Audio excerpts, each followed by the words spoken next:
What's your craziest story from the ER?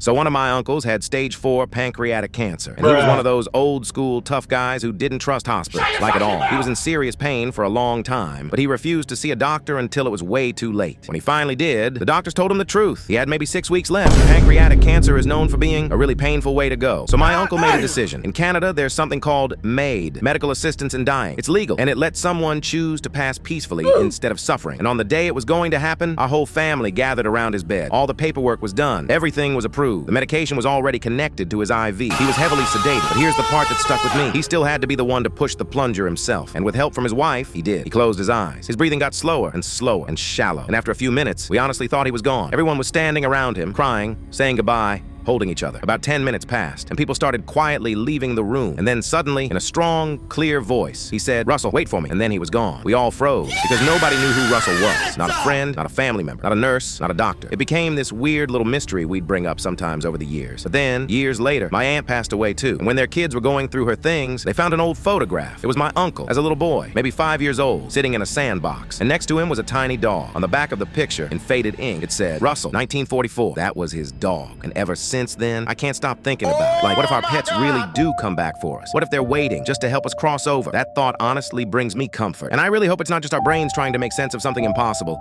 because that moment felt real. Oh my God, bro. Oh, hell no, man. What the